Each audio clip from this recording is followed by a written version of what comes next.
No,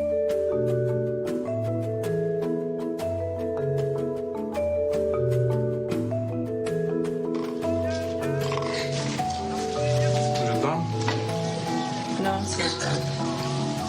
Don't overcook it. Overcook it's not good. It defeats its own purpose.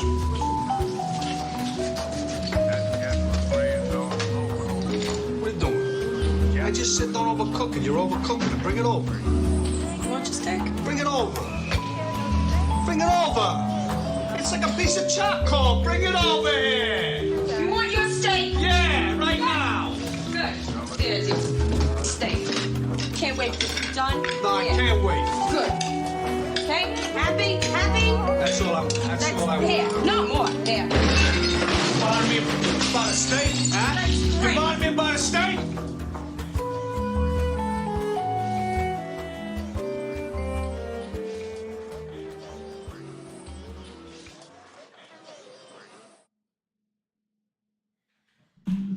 All right.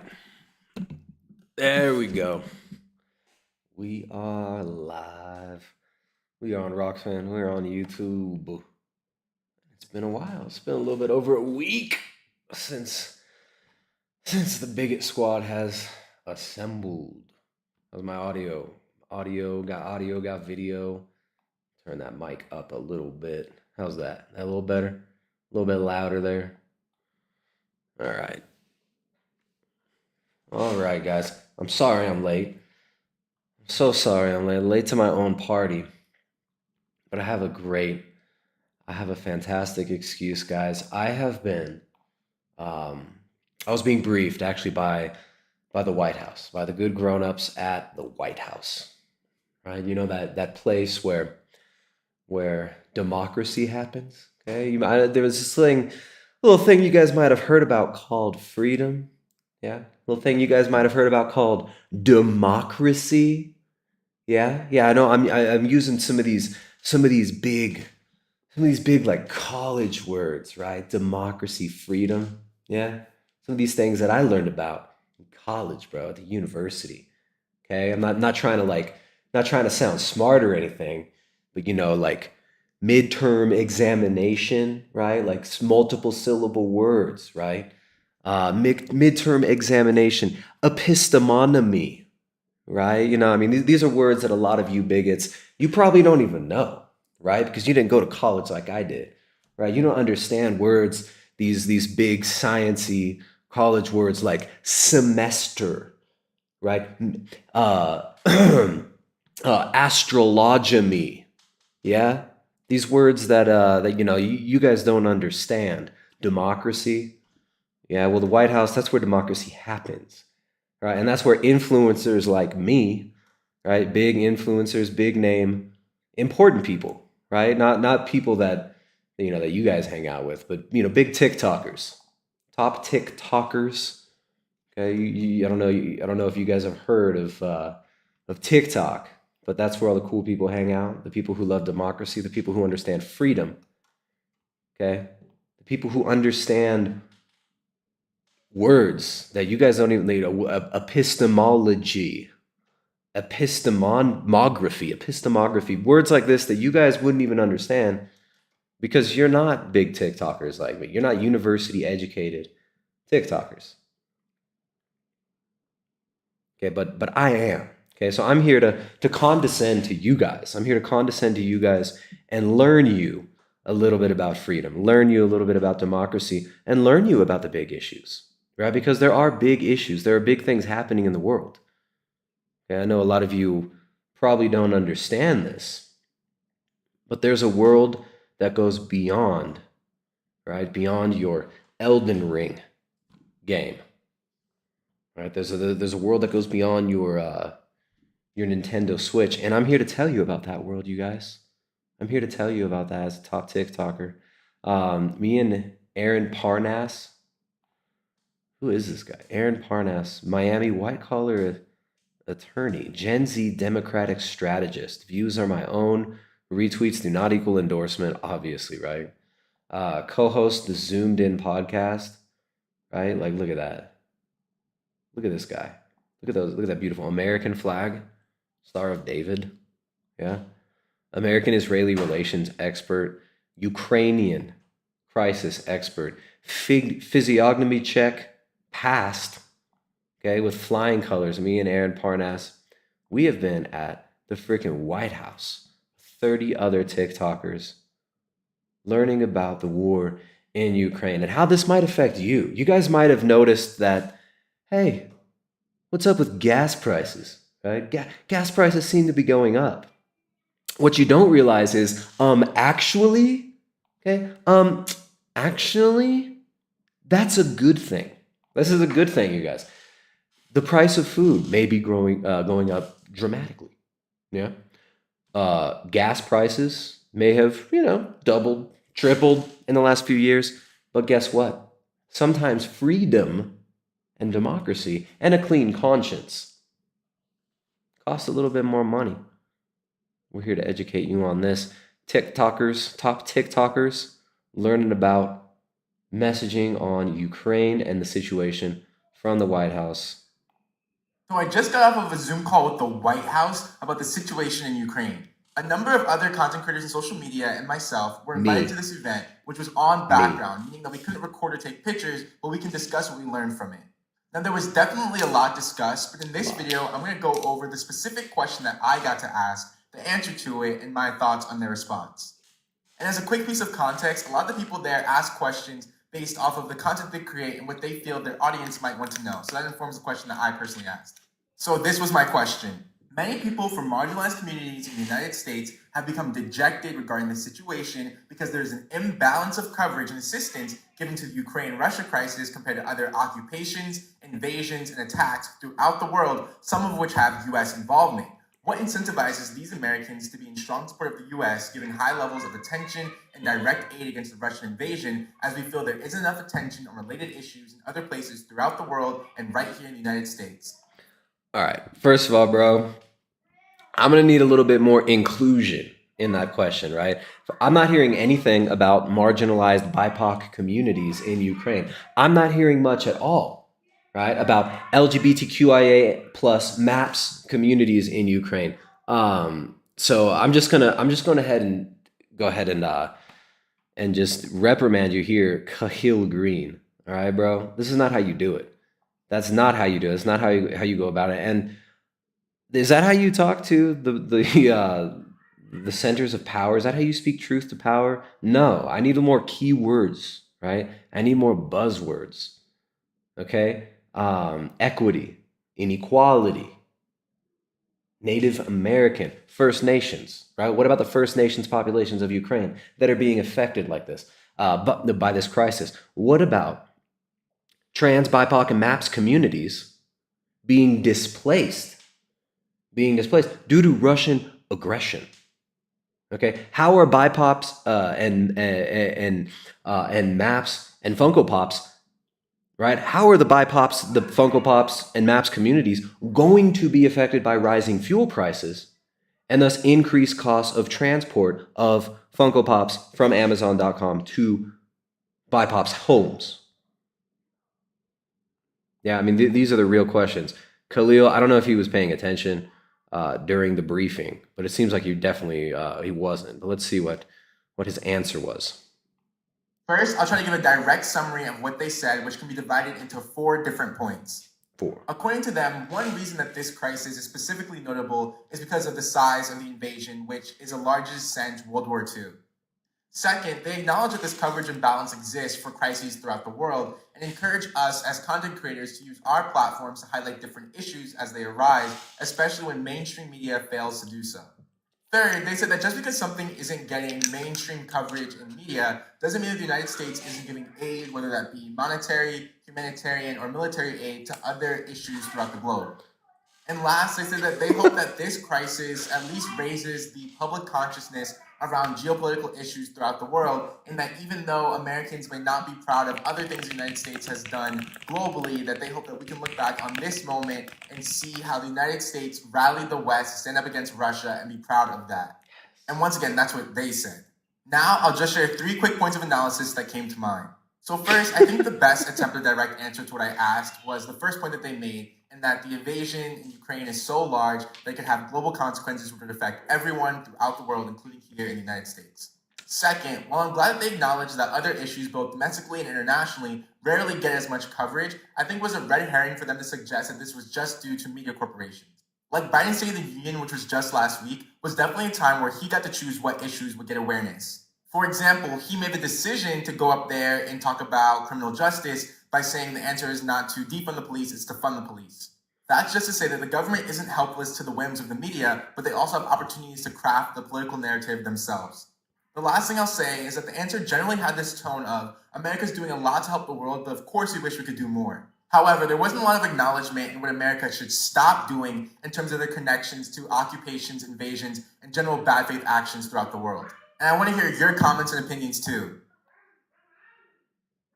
All right, first comment, Kahil. Again, need more buzzwords in there, bro. Need more buzzwords. Second comment, dancing. Okay, where's the dancing? Where's the freaking dancing? I want nurses twerking.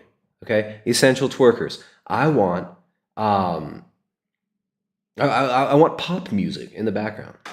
Like this is just it, you're not flashy enough. You're not catching my eyes.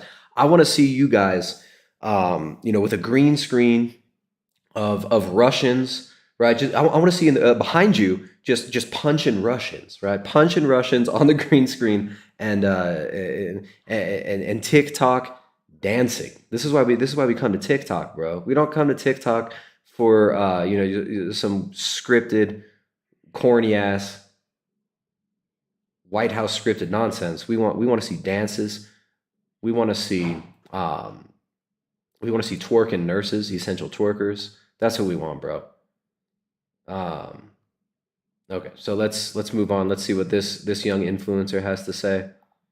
Hey folks, so I just had the pleasure of joining a White House briefing with a senior official from the National Security Council. This is Aaron Parnas, this is this guy. 205,000 followers on Twitter. That's a lot. That's a big Twitter profile, bro. Congratulations. Again, flying colors check. Pass on the physiognomy test. Okay, back to Aaron Parnas. And I want to talk to you about what America is doing to help Ukraine, because it's important to spread accurate information here. And let me just quickly say, as someone who has family in Ukraine, I am very grateful for what America has done thus far. So first off, the United States has provided a significant amount of militaristic as well as humanitarian aid to Ukraine. Hundreds of billions of dollars have already gone to Ukraine, and there will be more. Next, we are seeing social media companies temporarily allowing posts calling for violence against Russians and calling for Putin's death. Now, let me explain to you why that's a good thing. Okay? Dang. I mean, this is cutting edge help from the U.S., including social media companies. I mean, it's kind of saying the quiet part out loud. Right? Saying the quiet part out loud over here. Facebook openly, and this isn't just some like weird random propaganda. This is Kiev with a Y, okay? Kiev. This is the new virtue signaling way to spell Kiev. It's Kiev, okay? That's Ukrainian, not Russian. Reuters. Facebook to temporarily allow posts calling for violence against Russians and calls for Putin's death.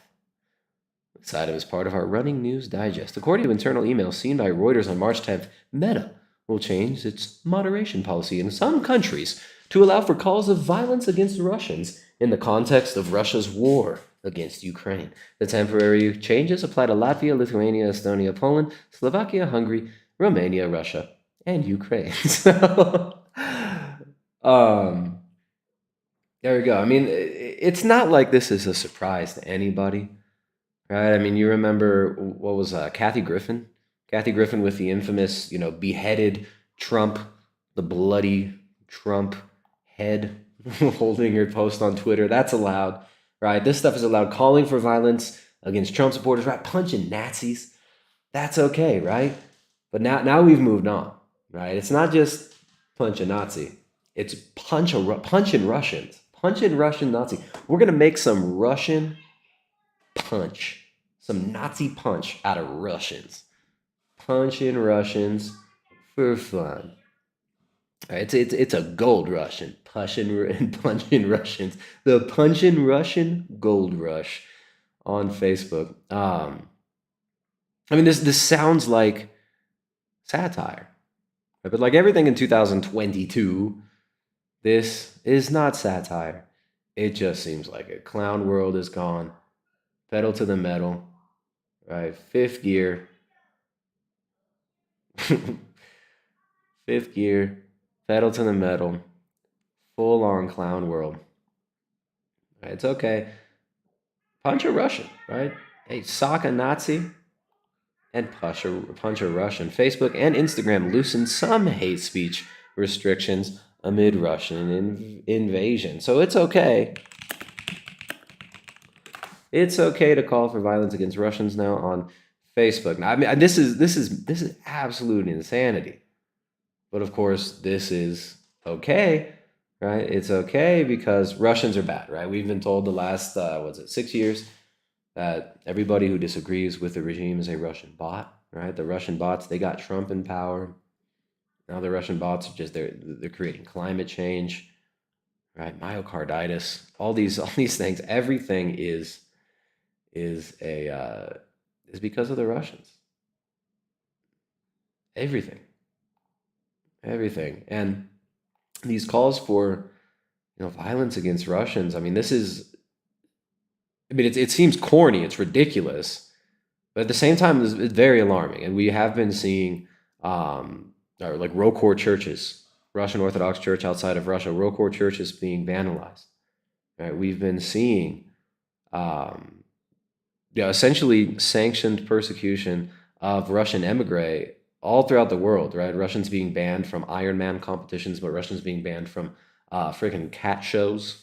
Right? I mean, it's absurd, but I guess it's okay, right? These are sanctioned persecutions, right? We're all about inclusivity. We're all about equality and freedom and all this, except against the groups that the regime says are persona non grata. So basically, Russians are now being openly dehumanized, and this is nothing new. This has been a push for a while. Everybody's a Russian bot, and since at least 2016, the blaming everything on Russians has been really ramping up, and this is, of course, also not new. I mean, the rhetoric has gone back for several decades now. But look what this is resulting in. We got this Canadian citizen, allegedly. This video is crazy. Check this out.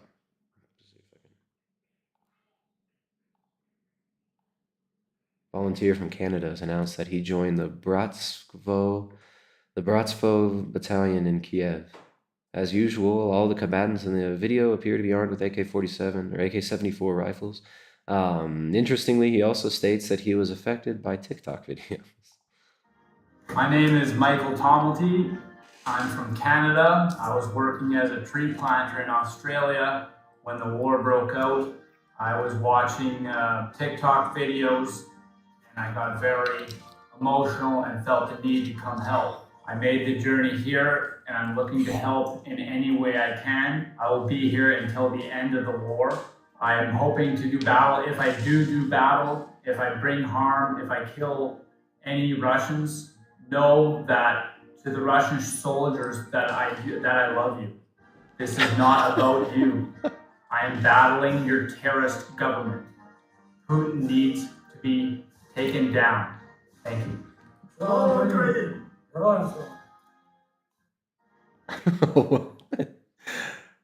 I mean, it's hard not to laugh. It's not. There's not much. There's a lot funny about that, but it's actually not funny. Like I feel bad. I feel bad laughing about this. This is so demonic.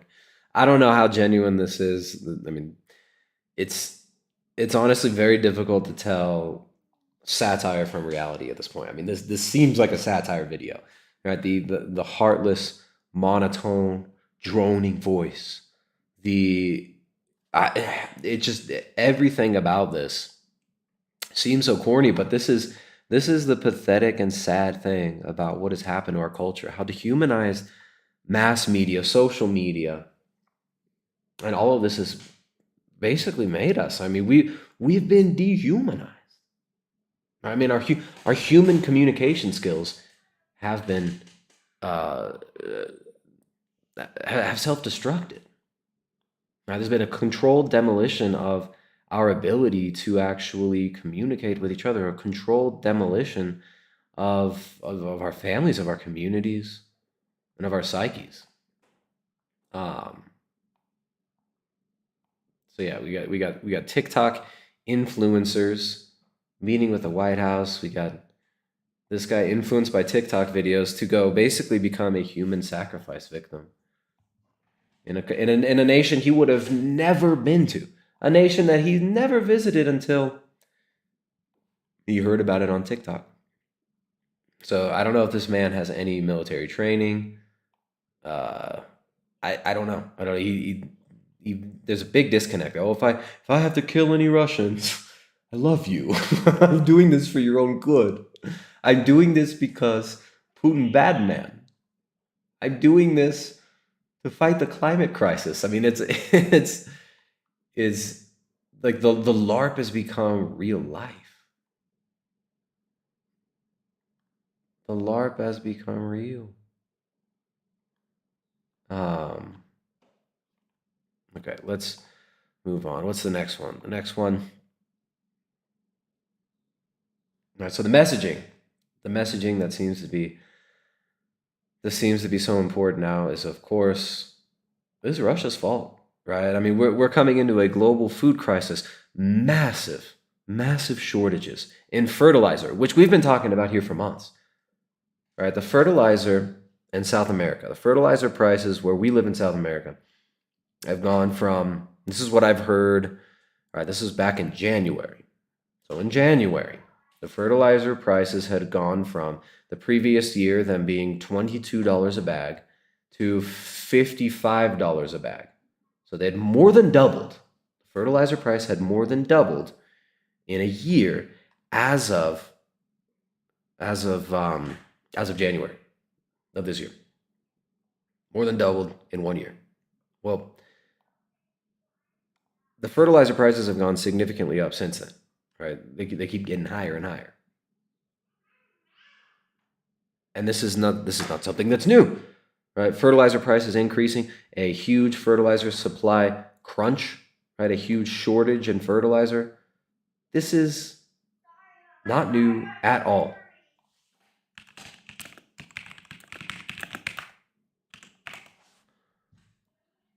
This is completely by design. This is engineered.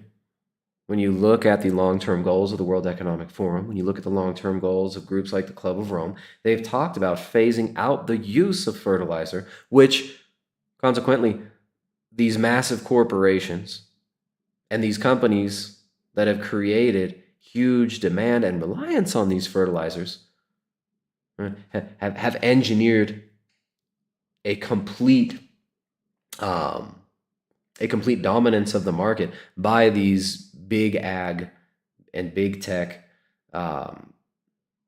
production methods, right? Huge technological inputs, huge chemical inputs required to grow food. This is something that is new. This is something that has been engineered through the Rockefeller Foundation, as we've talked about many times and documented, as F. William Engdahl's book, Seeds of Destruction, does such a great job of documenting. This system of heavy chemical input, this system of GMO food reliant agriculture is designed. It is designed to destroy rural communities. It's designed to create, in the name of efficiency, in the name of feeding the planet, a consolidated food supply that can be weaponized periodically in a targeted or in a mass, in a blanketed manner against populations to control those populations, right? We've talked about Henry Kissinger in National Security Study Memorandum 200, talking about the idea of food as a weapon, right? This is U.S. policy. This is U.S. military policy to use food as a weapon, to use international aid as a weapon against target populations in order to reduce those populations and control their resources. So they're talking about this fertilizer crisis. Oh, we got the wrong image up here. They're talking about this fertilizer crisis. And oh, it's such a surprise now. It's such a surprise that fertilizer prices are going up. It's such a surprise that fuel prices are going up. And thus food prices are going up. Right? I mean, we've seen huge inflation over the last year as well. But no, this is Russia's fault. This is Russia's fault. You have a system that is designed to do exactly this, right? You have a bottleneck on meat processing facilities created by all the meat processing facilities being owned by 4 major companies. Right? 4 companies that own all of the USDA processing facilities in the United States. Now, you can create a shortage whenever you want. Blame it on labor shortages. Blame it on virus. Right? Blame it on medical emergency. Oh my goodness, it's the coof. The coof did this. Look what COVID did to us. And of course, these are scapegoats. Climate change. Oh, climate change and COVID and the evil Ruskies. They're creating food supply shortages. Oh, look what the Russians are doing, making the fuel prices go up. But then this is full-on gaslighting. High natural gas prices lead to a shutdown of British fertilizer plants. This is back in September 2021. You had 2 major fertilizer plants shut down. Manufacturers in Britain have warned in recent weeks that soaring prices for natural gas would force them to shut down factories, and that prediction is now coming true. CF Industries, a global producer of agricultural fertilizer, said late Wednesday that it would halt operations at 2 plants in northern England because of high natural gas prices. The company said it did not know when production would resume. CF uses large volumes of natural gas to produce hydrogen in a process that makes ammonia for fertilizers. There's a huge fertilizer crisis. Guess what? They're blaming it on Russia. Now, Russia does produce a huge swath. Russia does produce a big portion of the global fertilizer supply. But that's only because in much of the West, production has been cut down. Production has been destroyed. In fact, a few months ago, and it was just last month, February 2nd. February 2nd, we see firefighters brace for North Carolina fertilizer plant explosion.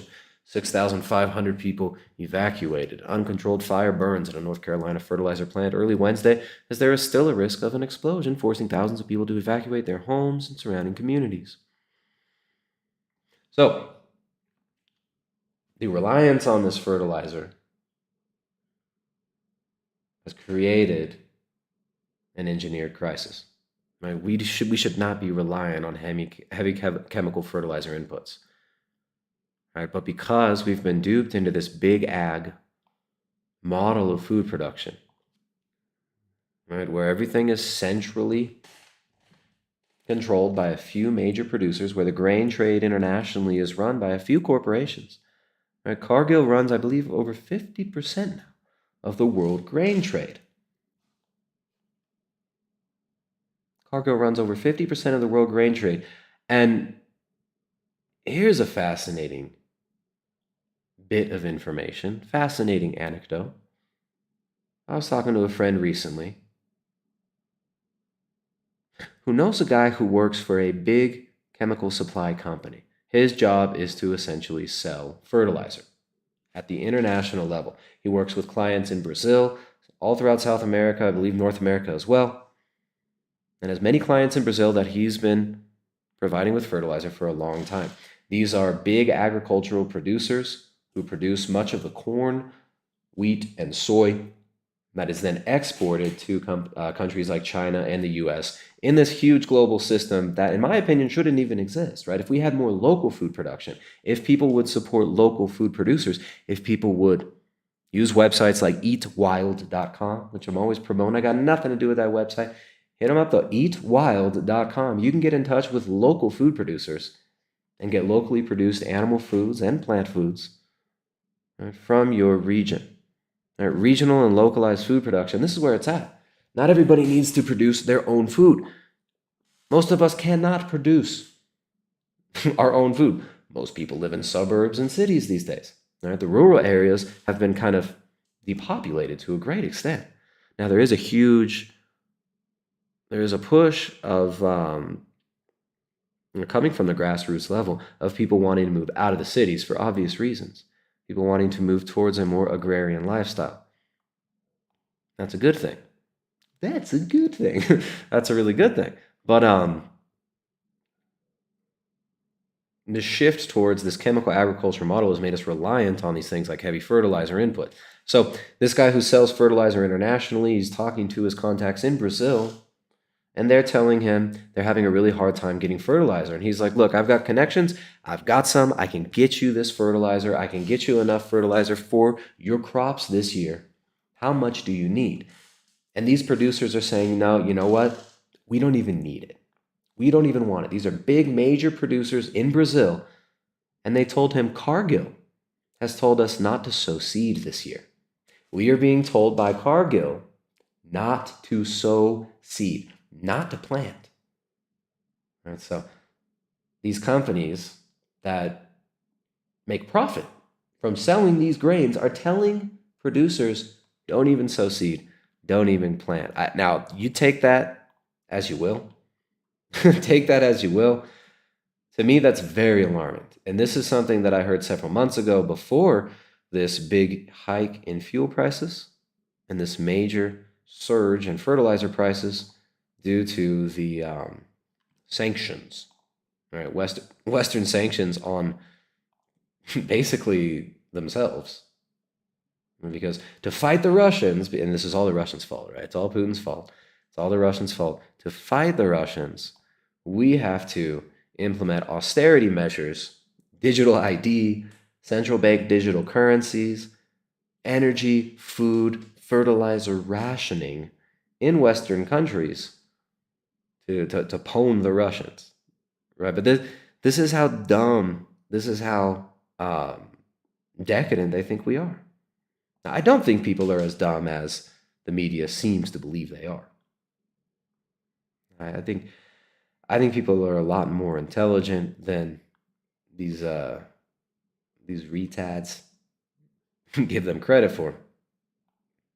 And a lot of people have been moving towards supporting local food producers, right? Websites like eatwild.com, where you can actually get in touch with, I think it's by area code or by zip code.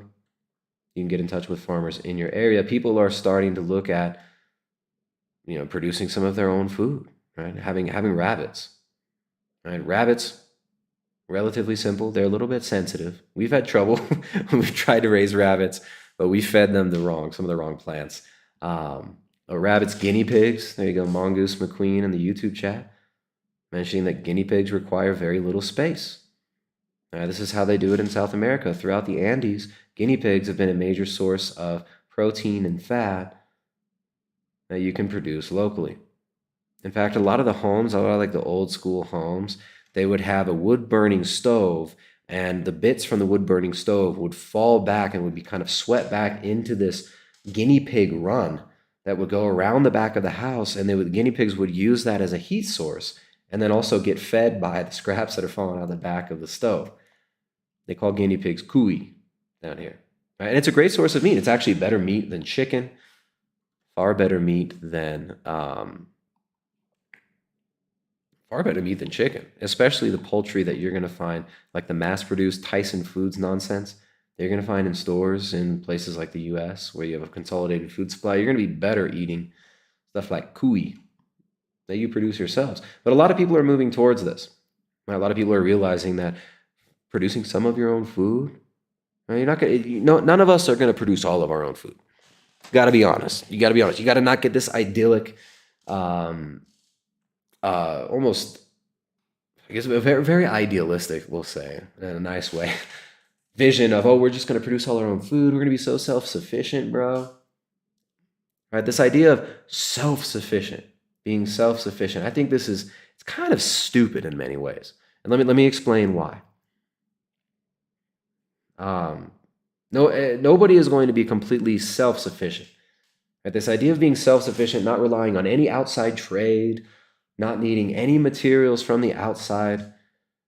You have to be very advanced in what you're doing, and you require not only a lot of knowledge and experience, but a lot of material and a lot of land to do something like this, and a lot of labor.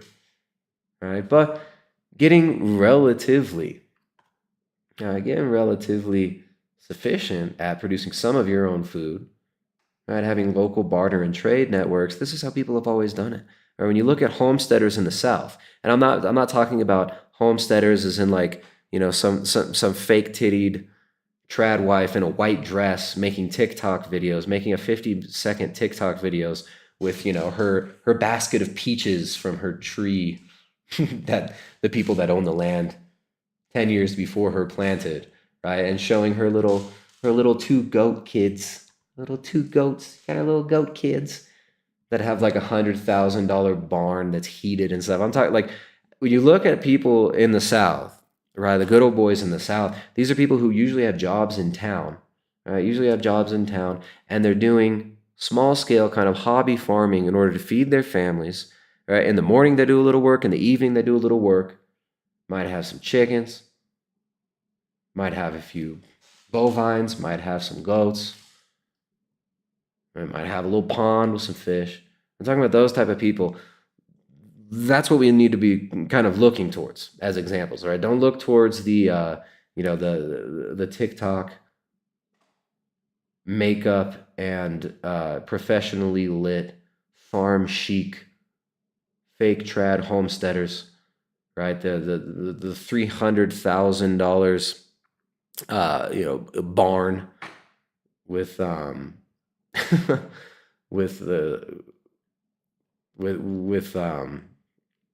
Wi-Fi. I'm talking like Dangerfield Henley in the chat says Appalachia Stan, like these Appalachian folks, right? That's what I'm saying is going to be helpful. All right, don't get idealistic. Don't look at these. Don't look to the aesthetic of it. It's not about aesthetics. It's about actually doing it. It's about actually doing stuff. It's actually raising some of your own food, having local food production networks that you're in contact with. This ideal about like, oh, we're going to be all totally self-sufficient. That's not going to happen for most people, right? You're not going to have a barn house with heated floors. Optimus says in the chat. But having a few cows, having a few goats, right? Not TikTok homestead, but like Appalachia Stan homestead. That's more realistic for a lot of people. So, anyways, they are creating fertilizer shortages. We are seeing huge increases in fuel prices. Massive increases in fuel prices, closures of fertilizer plants all over the place. Australian Fertilizer, Explosive and Industrial Chemical Group, IPL, plans to shut its Gibson Island fertilizer plant in Brisbane, Queensland in December 2022 when a prevailing feedstock gas supply contract expires. So a lot of this is being done in the name of being green. A lot of this is being done in the name of stopping global warming, and a lot of this is being done before this whole Russian-Ukraine crisis, when the Russians ruined everything. A lot of this was happening because of the huge increases in fuel prices due to policy in the West, right? The environmental and social impact investing and this World Economic Forum, Agenda 2030 shift of how the economy works, which is moving us towards a rationing economy, is what's bringing about these fertilizer plants closing down. So natural gas prices soaring, but this is back in September 2021. So, but now it's Russia's fault, right? It's all Russia's fault. It's all Russia's fault, but we've got back in 2021, November. Stupid Bloomberg. Trying to put up a paywall, trying to paywall me out of this. All right. Here, we go to archive.org. So you've got Cargill, I think it was the CEO, discussing rising food prices because of a so-called labor crunch. So, there's a labor crunch. We just don't have enough labor. We just don't have, well, why don't you have enough labor? Right? Because of the policy of requiring stabby jabby, jibby jabby passports for people to work. Right? You've got an artificial labor crisis, global food prices to stay high on labor crunch, energy crisis, and tight freight markets are adding to costs. So the freight markets, this is something that's been obviously manipulated the last couple of years. What I've heard is shipping containers from some countries have tripled in price. Tripled in price. Food versus fuel fight to become more intense, McLennan, the key CEO of Cargill, says. So if you think that Cargill is going to suffer, that's not what's going to happen. Cargill will not be suffering due to this situation. But guess what? People like you and I, people who work for a living, people who pay for their food, right, who live paycheck to paycheck, will be suffering. Now, how much we suffer, we don't know. I'm not saying that this is going to be, it's the end of everything, right? Like this is, full on Armageddon. We all going to die. The Russians and Putin are taking all of my foods. They're taking all my foods. That's not what I'm saying. But we are going to see food prices increase, and we're already seeing it. We are already seeing it. All right, so what can we do about this? Again, support local food producers. Eat simply. Stop eating out so much. Stop eating at restaurants all the time. Hey, nothing wrong with supporting restaurants, supporting local businesses and whatnot. But if you want to be healthy, first of all, right, getting off seed oils is crucial. All these restaurants, they all cook with these seed oils. They all cook with the seed oils.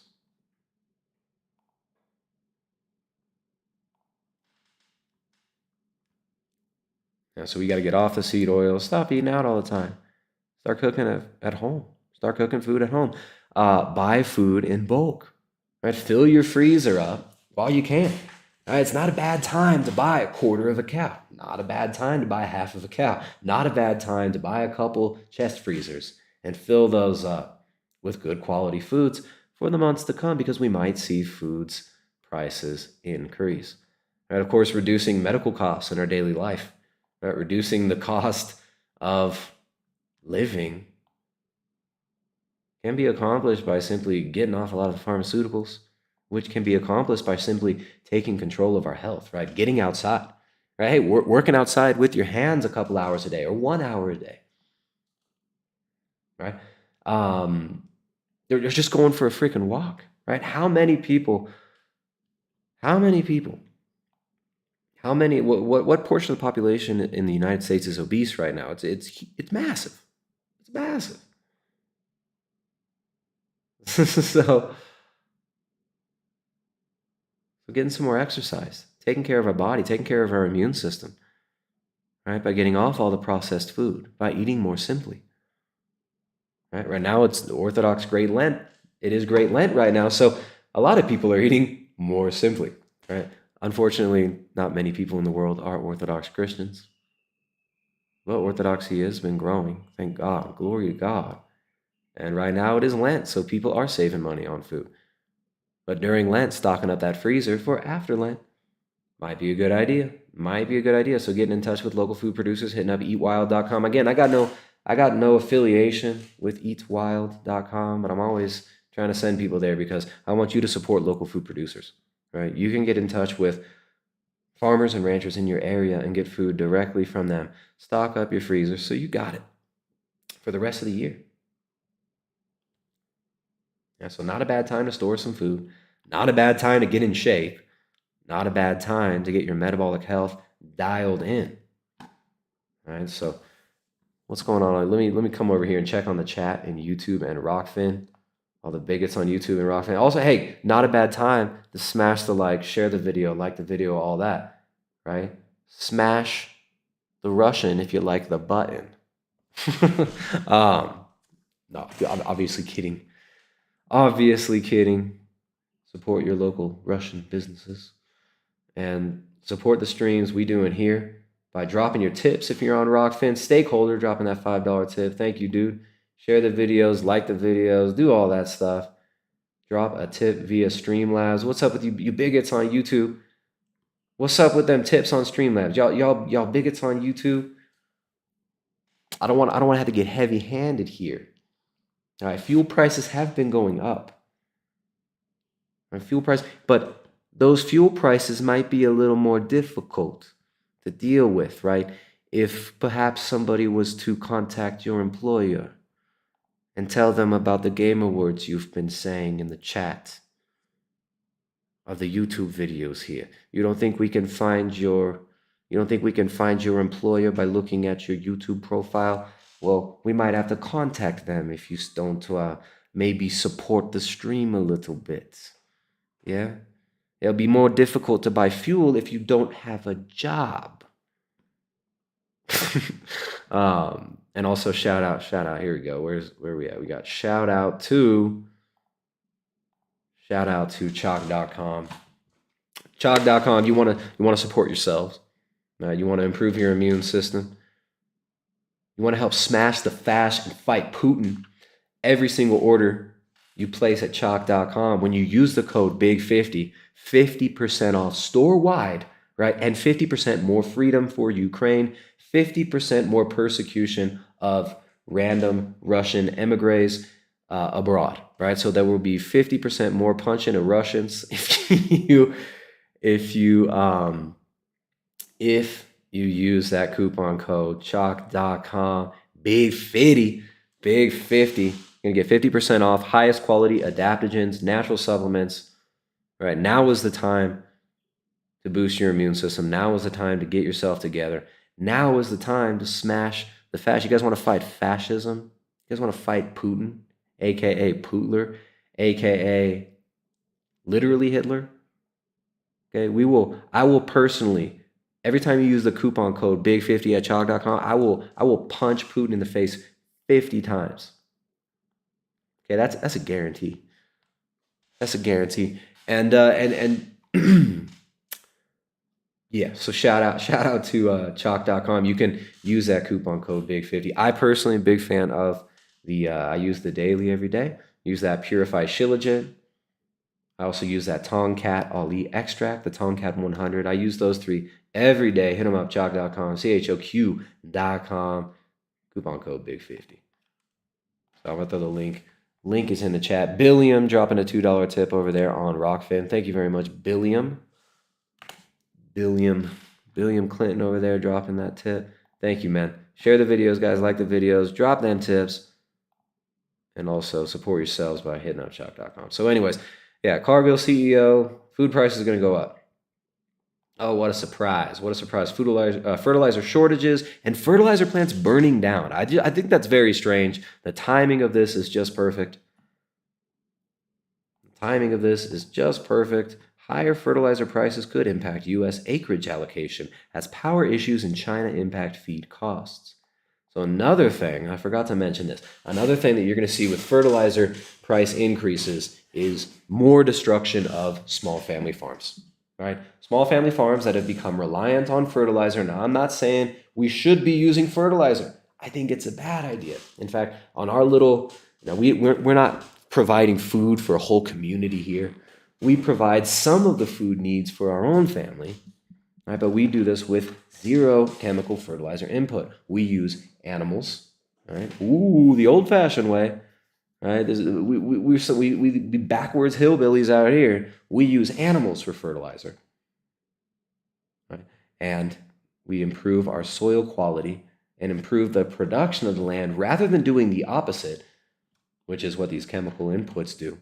We improve the soil quality and the output of our land by using animals, right? Ruminant animals that eat inedible shrubs and herbs, turn that through their fermentation chambers in their guts into bioavailable protein, fat, and carbohydrate in edible milk, right? Which you can then turn into storable foods with aged cheeses, which then you can turn into foods like yogurt or just drink it as milk, and then feed the whey from the cheese production. You can feed that to swine. We feed that to our pigs. All right, so this kind of closed loop way of producing food where you're using fertilizer that's produced on site, we're using animals to fertilize the land.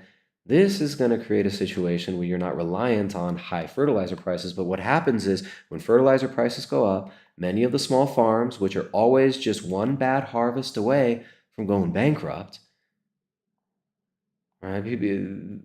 These small family farms are literally a few $1,000s in decreased profits away from having to sell off their livestock, sell parcels of land, and get run out of business. It's a horrible situation for a lot of small family farms. Now, a lot of them still love it. But this is the grim reality of it. So you are going to see, right, you're seeing acreage allocation changing, whereas people are growing more soy now instead of wheat and corn. And this happened, again, late last year. The decision was made to allocate more acreage. Farmers decided to allocate more acreage to growing soy because soy requires less nitrogen. Right? Legumes are kind of a nitrogen fixer. Now, for the GMO soy, you still require heavy input because when you use a lot of these herbicides and pesticides and stuff like Roundup, which is actually an antibiotic. Roundup is an antibiotic that kills the natural bacteria in the soil and does that in our guts. And it kills the natural bacteria in the soil and stops the uptake of manganese into plants. Like when you use a lot of this stuff, it strips the soil bare, and that soil is demineralized, which is why using stuff like the purified shilajit, which again, big old shout out to chalk.com, using that code BIG50, you can get 50% off of the purified shilajit over there, which is why you can get stuff like that purified shilajit, which will help dramatically the immune system, energy production, testosterone production, and hormone balance, because so many of us are mineral deficient because the soils have been stripped bare of those minerals by the chemical inputs that are required in this heavy till industrial agriculture model, right? But what you're seeing now is acreage allocation being switched up, people growing soy instead of wheat and corn, and now with this crisis, right? This crisis of Putin just ruining everything, right? Adolf Hitler taken just out of nowhere, zero provocation, right? Just all his fault, all Russians' fault, just out of the evil and malice that is evil, meanie Putin. Right? He just went and took Ukraine for no reason, at all. Just went and stole Ukraine, which is one of the major grain exporters from in the world. Right? They produce a big portion of the wheat that is consumed in Europe. So you're going to see wheat prices skyrocket. In fact, let's take a look at. Let's see how much the wheat price has risen just recently. I got CNN over here, America's most trusted news source, CNN. Oh, look at that physiognomy check passed again with this guy. Excuse me. Let's see. Are they going to say? Let's see what they blame it on. No Netflix, no Disney, no HBO Max, no Big Macs. McDonald's, Starbucks, Coca-Cola, and Pepsi, the global brands that scream mass consumption, are the latest to pull out of Russia, which is swiftly being canceled by corporate.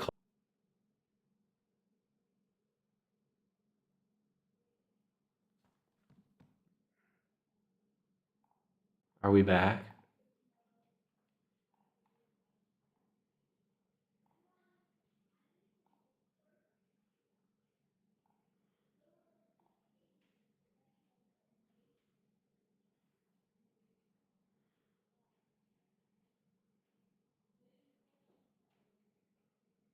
All right, we might be back.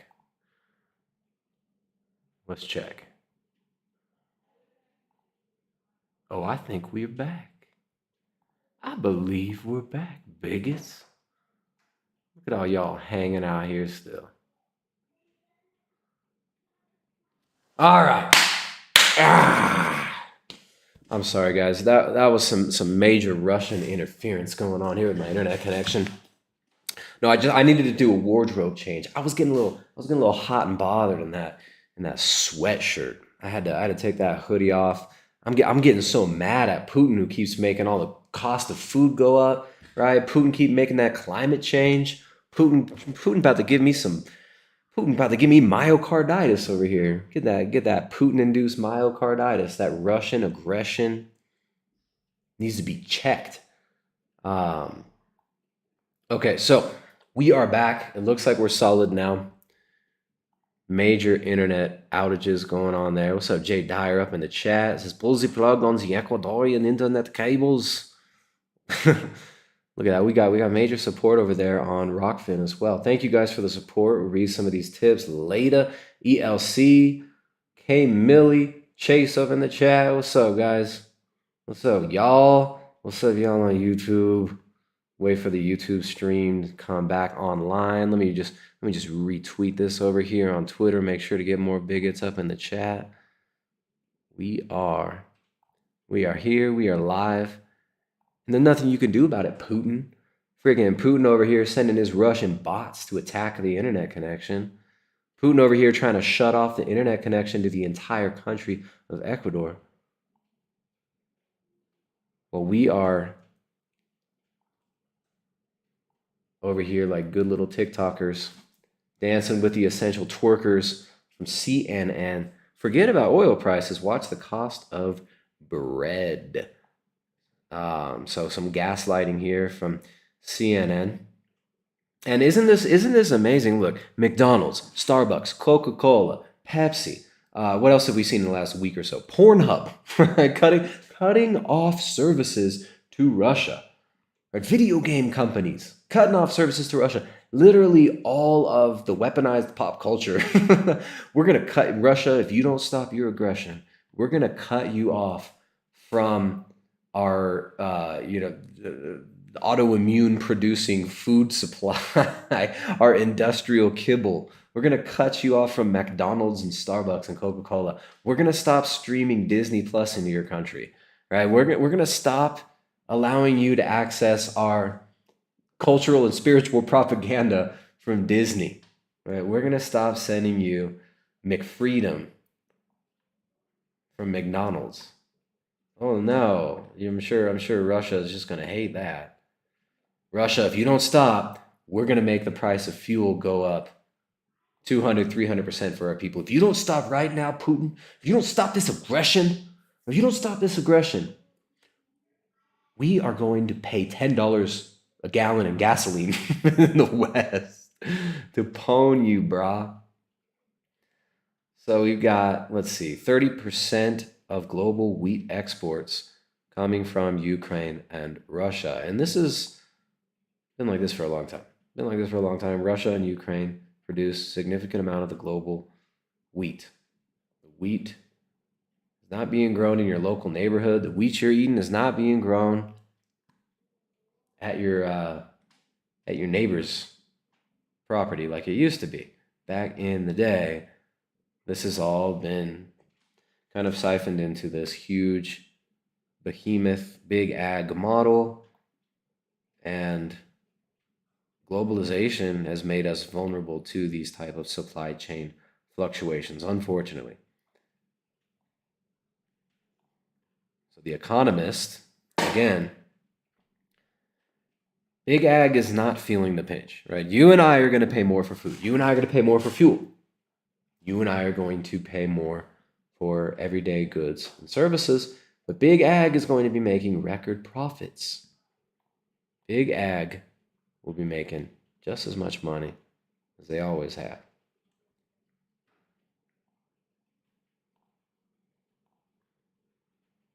Trouble is brewing in America. The reopening economy's hunger for goods from China and for the containers that carry them has left importers of coffee of which the average American guzzles 2 cups a day, struggling to ship the stuff from Brazil.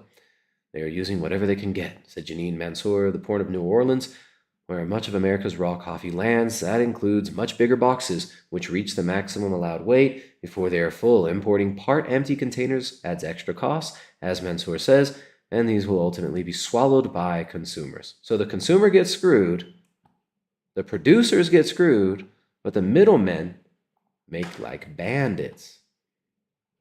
So cattle ranchers get screwed, and we've talked about this many, many times here. Cattle ranchers get screwed, but you, as the buyer and the consumer of beef, are also getting screwed, right? So beef prices go up for you, but the rancher makes less per head of cattle. Why is this? Well, that's because these big conglomerates purchase them at auction, and the middlemen are making the profits. The middlemen are making all the profit while beef producers are being starved out and while you're being starved of good quality foods. And this has been happening for a long time. This is nothing new. So farmprogress.com, we've got this decent article here. Just a quick rundown of how cattlemen want to cut out the middleman because they are being undercut by the middlemen. So a Mississippi cattle producer believes there's a better way for producers to capture increased profits for the commodities they produce. Right? So they make it into a commodity market when really this is food. This is food. But they turn it into a commodity.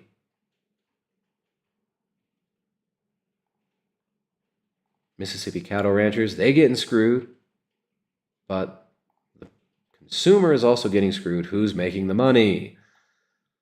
All right, so I'm trying to keep the private, independent, self-respecting farmer on his farm and in his community with an integrated farmer-controlled structure that gives him a fair market slice of that pie. What I don't propose is that we add value to the commodities we produce and then give that added value to someone else. All right, that's because the big four meat packers are making all the money.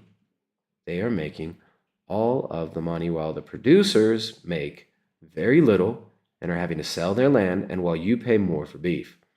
So Tyson Foods, Cargill, National Beef, they're making lots of money. They're making lots of money, but the beef producers are not. Okay, so the middlemen are making out big, and the producers getting screwed. Let's move on here. So China knew this was coming. People have been warning about this for a long time, that there would be major grain shortages. We talked about suppliers of fertilizer being told by producers that they are being told by the grain conglomerates like Cargill and whatnot that they should not be sowing seed this year, that they should just not produce, right? And China has bought over half the world's grain. China is stocking up. And the U.S. doesn't seem to be doing the same. China snapping up large volumes of French and Ukrainian feed grain. And this is back in December of 2021. What is going on here? Snapping up U.S. corn, soybeans as well as Ukraine war royals trade. So they're still going hard at stocking up on all this grain. So now if you're a smart farmer, you would have been buying grain several months ago because you would have seen this coming. Unfortunately, most producers at the smaller level, the lower level, don't have significant amounts of capital. They require big IMF loans to stay in business and are not making huge profits. Right, but who's making big profits? The middlemen. And who's getting blamed? Well, of course, the Russians. The Russians are getting blamed for this. Climate change is getting blamed for this. And the rising fuel prices that have been happening for a long time, this is nothing new. Rising fuel prices are getting blamed on, where did that go? I had this pulled up. Getting blamed on Russia.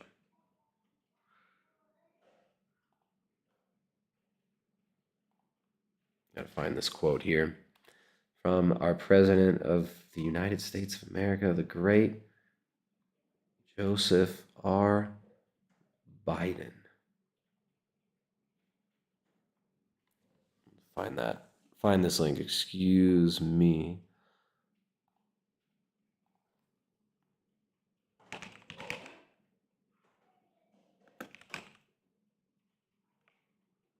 Where did this go?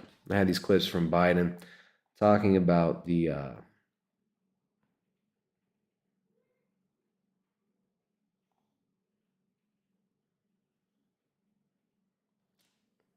rising fuel costs, right? But the rising fuel costs, the rising food costs, this is something that's been coming down the pipeline for a long time. And where is this going? What is the end game of this? Like, what is the end game of this? We know what the blame game is. The blame game is it's all about Russia. Russia, Russia, Russia. Right? Fuel prices going up are because of Russia. It's weird. There's that video going around right now of Trump saying several years ago when he was campaigning. I think this was I think this is in the 2020 campaign. And Trump is like, yeah, they're going to raise the price of fuel if Biden gets elected. Biden gets elected. You're going to see $7, $8, $9, $10 gasoline. Then they're going to say, get rid of your car. And this is exactly what's happening. Now, I'm not like, obviously I'm not a fan of Trump. Never been a fan of Trump. But how does he know this? How does he know this? People like us have been saying that this is coming for a long time. This is the goal. This is the World Economic Forum goal, to increase the price of fuel, increase the price of food, right? It's the you will own nothing and you will be happy model. It's the bringing in of the rationing economy. We're already seeing food rationing in places like Germany, right? In Germany, they are limiting the amount of things like wheat, pasta, rice, and milk that you can buy. This is happening across Europe. They've gotten us used to the idea that rationing might be a good thing. You know, we can do this to fight the Russians. We can do this to fight the Ruskies. And now inflation, that's all because of Russia, even though 80% of all dollars in existence since 2020 have been printed by the Fed. Right, so you got massive inflation, but look what Russia did. Look what Russia did. This is all Russia's fault. And there's constant gaslighting. Constant gaslighting. First they tell you, solid meme right here. First they tell you the inflation, it's temporary. It's not going to last. This is temporary. It's okay. It's transitory. Then it was, it's a good thing. Inflation is actually good. And then it became, it's the corporations are doing this to you. And now it's Putin did it. This is Russia's fault. Everything's Putin's fault now. Everything's Russia's fault. Nothing could possibly be done to stop this. It's all the fault of Putin and Russia. All right, but check out this clip from John Kerry. Okay, now we've been talking about this pivot. You're going to see this major pivot is going to come soon from blaming the climate crisis to blaming the coof for everything. Look what the virus did, to blaming climate change. And John Kerry made a very fascinating statement recently about rising food prices and food shortages that we should all take note of. We're already seeing climate refugees around the world.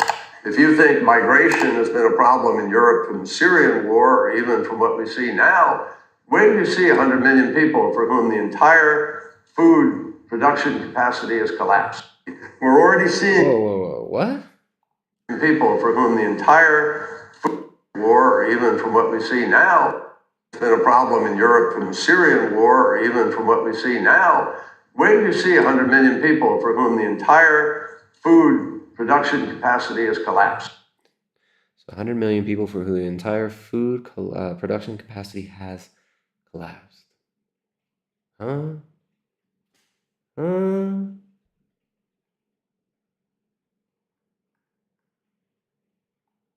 What are you talking about there, John Kerry? You know something we don't know? Do you think y'all think John Kerry's been paying attention to the work we've been doing here? You think John Kerry's just got his ear to the ground and knows because he's been paying attention? No, these people are engineering these crises. These are engineered crises. So food chain collapsing is something that these people understand how to create. But you can just blame it on climate change, of course. Blame everything on climate change. Blame everything on Russia. And they're gonna kind of wed these two ideas together. Yes, we have to have higher fuel prices to fight Russia, but also it's good for climate change, right? Pete Buttigieg, aka P-Butt. P-Butt saying, well, just buy a Tesla. Just go buy $100,000 Tesla. Just take out a mortgage and buy an electric car, you plebs. Stop being poor. I guess Colbert said the same thing, apparently. I don't care. I drive a Tesla. Stop being poor, you plebs. Get yourself a Tesla. All the while, EU supermarkets are already rationing foodstuffs amid fears of panic buying. Less than 3 weeks after the invasion started, alarm bells are already ringing about the knock-on impact of the war on the EU as well as international food supply chains, including looming sunflower shortages. Well, maybe it's a good thing that people will eat less seed oils because Ukraine is one of the top producers of sunflower seed oil. But people are seeing rationing already. But that's a good thing, right? It's always a good thing. Risk of fuel and food being rationed is low, but not impossible, says Minister Eamon Ryan in Ireland. So it's not impossible.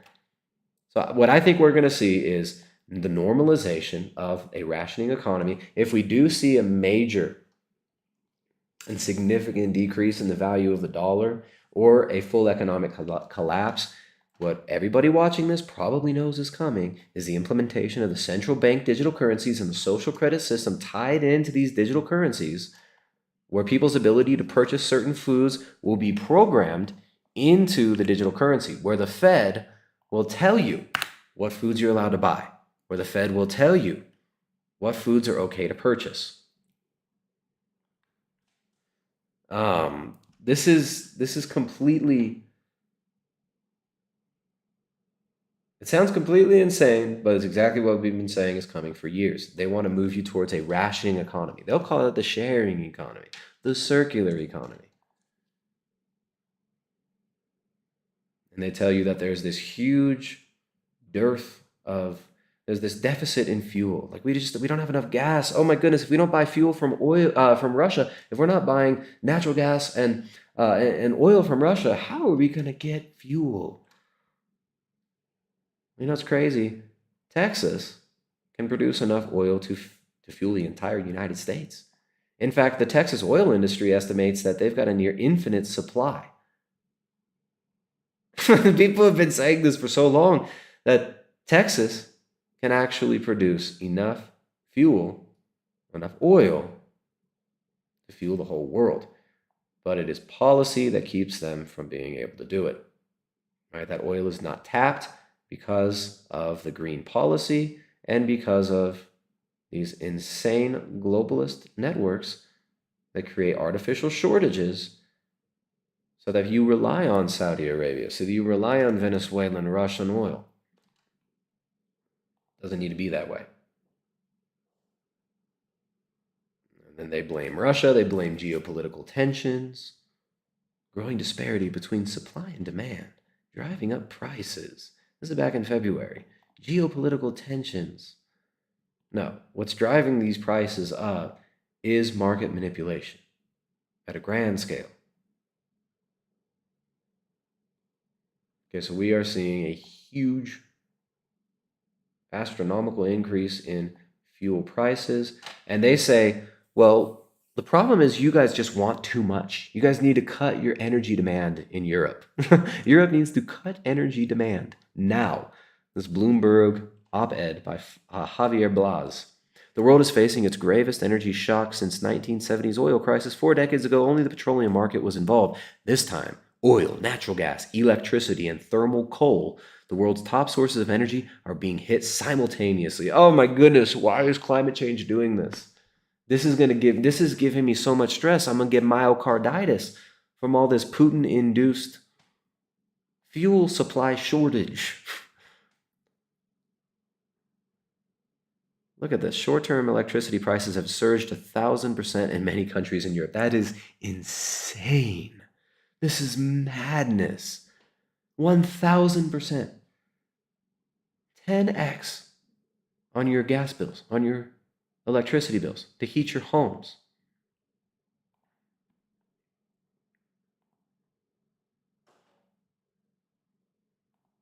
What is the end game here? What is the end game of printing tons of money to devalue your purchasing power, of causing massive inflation, then blaming it on Russia, blaming it on viruses, blaming it on this and that, finding boogeymen and playing blame games? What is the end game? The end game, of course, is these people want us on a central bank digital currency, right? Having a globally implemented digital ID where foods, fuels, services, and freedoms will be rationed to us. And they're going to do this in the name of climate change, in the name of fighting Putin, in the name of fighting all these boogeymen. But really the people who are going to suffer are not these huge international corporations. It's not the members of the Fortune 100. It is not the World Economic Forum members, right? Klaus Schwab, he's not sweating it. Schwab ain't sweating it, all right? The people who are going to suffer from this are normal people, are normal freaking people. Okay, so food supply chain breakdowns, this is being engineered. How do we fight this? What can we do about this? We have to support local food production. I mean, I can't say it enough. We got to support local food production. Take some of that responsibility into our own hands for supporting local farmers. This is what we must do. So again, websites like eatwild.com, realmilk.com, you can get in touch with local food producers and buy directly from those farms. You can take responsibility and grow some of your own food. Now, I'm not saying everybody's got to start doing, part-time homesteading, hobby farming, and this and that. But a lot of us maybe should. I'm not saying everybody needs to move to a rural area. It might be a good idea. Might be a good idea. And it's also a good idea to stop relying on things like pharmaceutical drugs that are going to drain our bank accounts. Right? Stop eating out so much. Start producing some of our own food and cooking at home, right? You don't have to produce all your own food, but at least cook at home. Right? At least learn to cook and make your own meals at home. Right? So shout out to everybody out there, all the housewives out there, all the homeschool moms out there who are feeding their kids real food. Who are feeding their families real food. Shout out to all the people who are taking their health back, taking back control over their health and getting off all these pharmaceutical drugs. Right, by getting your diet in line.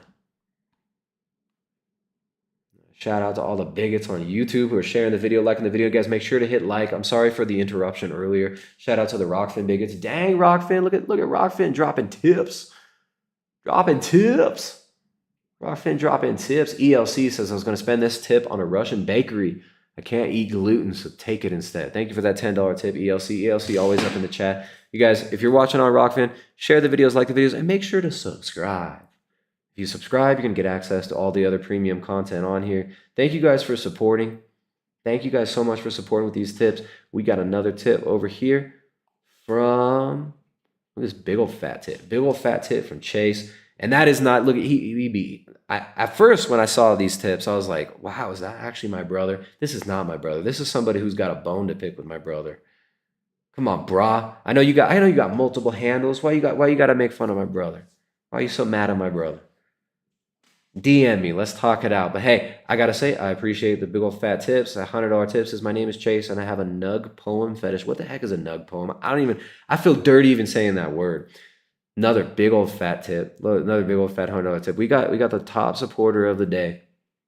right? Other than our sponsor over at chalk.com. So support yourselves, support your health, right? And support based small businesses, small family run businesses by hitting up chalk.com, getting your hands on some of the highest quality adaptogens, and you can use that 50% off code right there, big 50, to get 50% off everything store wide. Shout out to chalk.com, our sponsor, but then also you guys for sponsoring the chat by sponsoring the stream by dropping these tips in the chat.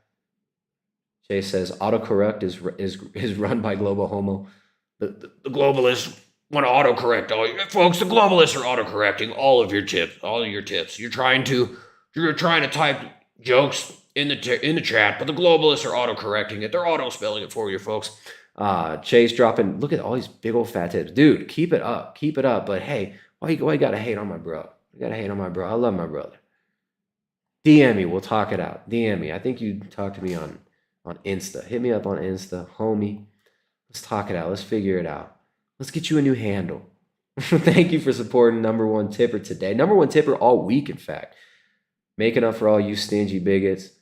Tipping another $100. Says, my name is Chase, and I have a liberal arts degree. Hey, liberal arts degree holders. Okay, I got 7 honorary PhDs, but I also have a liberal arts degree. Okay, I am proud of my women's studies, my LGBTQI plus MAPS studies, liberal arts degree. Dropping another tip. Says, my name's Chase, and I stand with Ukraine and the LGBTQ plus community. I'm huffing poppers right now. How dare you slander my brother? My brother's probably laughing, but also creeped out. Shout out to you. Thank you, dude. Thank you for those tips, my dude. Thank you for those tips, ELC. Thank you, Chase. Billiam, stakeholder. K. Millie. Said, good stuff, Tristan. Thanks. Thank you very much, K. Millie. You guys you guys remember the tips are mandatory on Rockfin. Tyler, Dialer Turden says, hey man, I'm an Orthodox trying to do carnivore. Can you tell us how to deal with Lent? Bro, you're not going to be carnivore in Great Lent. what are you going to eat? You be like 100% carnivore in Great Lent. So your reasons for using like an intense dietary intervention like carnivore, you're going to want to talk with your spiritual father about that, my friend. But yeah, if you for Great Lent, you're not going to be able to do a fully carnivorous diet. But you know what you got to do? Talk to your spiritual father, my dude. Talk to your spiritual father. You know, if you got poor digestion, going with easily digested carbohydrate sources like white rice, yeah, protein sources like shellfish, right, shrimp. What are they called? Arthropods, like octopus. So yeah, concerning fasting, always talk to your spiritual father. Don't matter what other people do. Don't matter how other people fast. All right, man. Let's see. Over on YouTube, let's shout out the tippers on YouTube. Where them Streamlabs tips at YouTube? YouTube is, I don't know what it is. I don't know what it is with YouTube.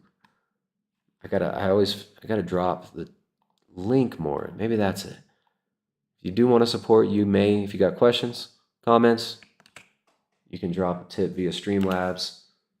Always happy to receive your support by you guys sharing the videos, you guys liking the videos, and of course, hitting up our sponsors at chalk.com, CHOQ.com, using that coupon code BIG50. That's also mandatory, guys. Every time you use that coupon code BIG50, you're getting 50% off of the highest quality adaptogens and natural supplements for men and women to balance your hormones, right? In fact, also, if you use that coupon code, you get a free honorary liberal arts PhD. Okay, you get a free honorary PhD in gender studies and in Putin-Russian aggression studies. Hit them up over at CHOQ.com for the highest quality adaptogens. All right, guys. The gaslighting is going to keep ramping up. Gaslighting is going to keep getting more and more ridiculous. All right, we're just waiting for them to drop the new Elmo edit. Right, we're just waiting for the new Elmo how to treat Russians in the streets. Waiting for Sesame Street, Big Bird and Elmo and Oscar the Grouch teaching you how to be punching Russians on PBS. Like, it's getting absurd, right? Take care of each other, guys, right? Pray for each other. Pray for the people of Ukraine. Pray for everybody, right? Because it's getting mad out there. The world's a freaking madhouse. Big ag, big pharma, big tech, they are pushing full speed ahead with this gaslighting agenda to tell you, oh, it's all Putin's fault, it's all the virus's fault. Right? What they want to do is increase the cost of living to where it's so ridiculous that businesses, food producers, and the average person cannot survive without handouts from the state. Right? They want to build these public-private partnerships and bring upon us this great reset where foods, goods, services, and freedoms are rationed to us using central bank digital currencies and a social credit system that's already been gamed and rolled out in China. I've been saying this for years. A lot of normies are catching on. We need to talk to our friends and families in a non-confrontational way. We need to not act like Spurs. We got to not act like douchebags. We got to not act like we are, something special, telling people, oh, you don't know nothing. Y'all don't know nothing. I know everything. Right? But we gotta reach out to people and speak the truth. Right? We gotta create good food distribution networks locally. So hit up eatwild.com, realmilk.com to get in touch with local food producers and support your own health. Get your diet in line. Get off the toxic seed oils. Get off the freaking toxic pharmaceutical drugs. Get outside. Get in the sun. Use your body. Being 100% self-sufficient, not going to happen for most of us, not going to happen for almost any of us, but small-scale hobby farming, right? Getting relatively self-sufficient. I don't mean living in the middle of nowhere, not having contact with anybody. None of us are going to be able to do that, right? But producing some of our own food, getting some, having some rabbits, having some guinea pigs just for a meat source in these tough times will be helpful. It's going to be helpful. So again, shout out to our tippers over there on Rockfin, Stakeholder, Billiam, ELCK, Millie, but especially Chase Haggard. Even though you're ripping on my brother, be nice to my brother, dude. I love my brother. I got to get you guys to reconcile. I don't know what it is. I got to get you guys to reconcile. But hey, you're the number one tipper of the week, my dude. So hey, keep them tips rolling. Keep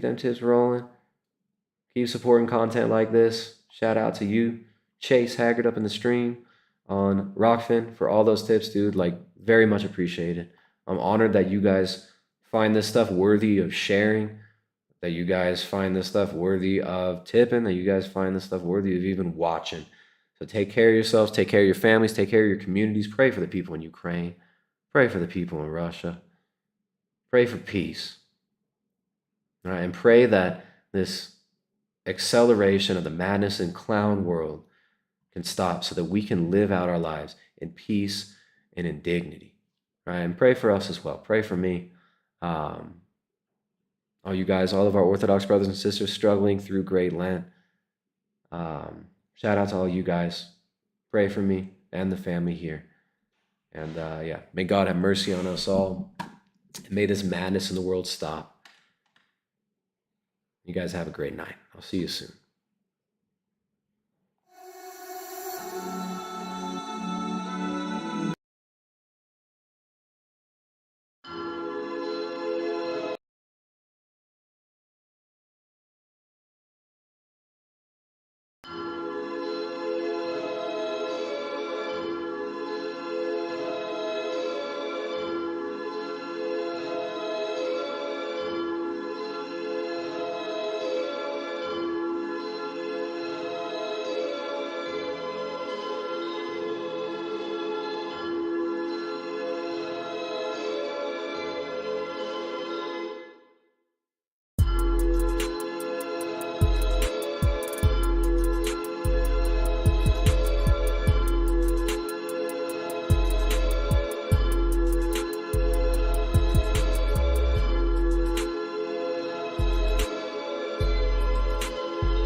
soft and sweet as dreams begin,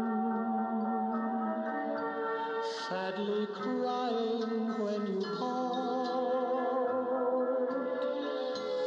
make my heart your violin.